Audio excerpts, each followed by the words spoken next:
K29E H0012 helmet ಯಾಕೆ ಹಾಕಿಲ್ರಿ?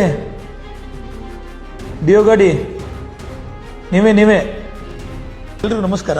ನನ್ನ ಹೆಸರು ಗಜಾನನ ಸುತಾರ್ ಅಂತ ಹೇಳ್ಬಿಟ್ಟು DYSP ಬಾಗಲಕೋಟೆ ಕೆಲಸ ಮಾಡ್ತಾ ಇದ್ದೀನಿ. ಬಾಗಲಕೋಟೆ ಜಿಲ್ಲೆಯಲ್ಲಿ ಇತ್ತೀಚೆಗೆ ಇಂಟೆಲಿಜೆಂಟ್ ಟ್ರಾಫಿಕ್ ಮ್ಯಾನೇಜ್ಮೆಂಟ್ ಸಿಸ್ಟಮ್ನ ನಾವು ಜಾರಿಗೊಳಿಸಿದ್ದೀವಿ.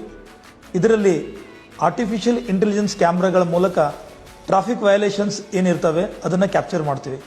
ಟ್ರಿಪಲ್ ರೈಡಿಂಗ್ ಆಗಿರ್ಬೋದು, ಮೊಬೈಲಲ್ಲಿ ಮಾತಾಡ್ತಾ ಡ್ರೈವಿಂಗ್ ಮಾಡೋದಾಗಿರ್ಬೋದು, ಅಥವಾ ಸೀಟ್ ಬೆಲ್ಟ್ ಹಾಕದೇ ಇರೋದು, ಹೆಲ್ಮೆಟ್ ಹಾಕದೇ ಇರೋದು, ಎಲ್ಲ ವಯಲೇಷನ್ಸ್ಗಳನ್ನು ನಾವು ಆರ್ಟಿಫಿಷಿಯಲ್ ಇಂಟೆಲಿಜೆನ್ಸ್ ಕ್ಯಾಮ್ರಾಸ್ಗಳ ಮೂಲಕ, ಅಂದರೆ ಅಲ್ಲಿ ಪೊಲೀಸ್ಮನ್ ಇರಲ್ಲ, ಕ್ಯಾಮ್ರಾಗಳು ಇಡೀ ಟೌನಾದ್ಯಂತ ನಾವು ಇದನ್ನು ಹಾಕಿದ್ದೀವಿ.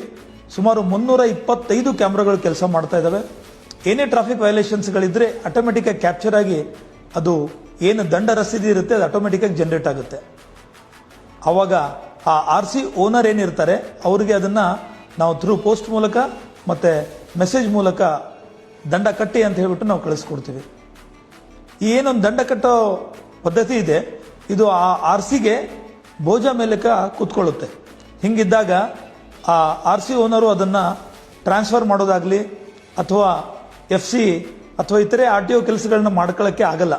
ಆ ಡ್ಯೂ ಬಿಲ್ ಕ್ಲಿಯರ್ ಆಗೋ ತನಕನೂ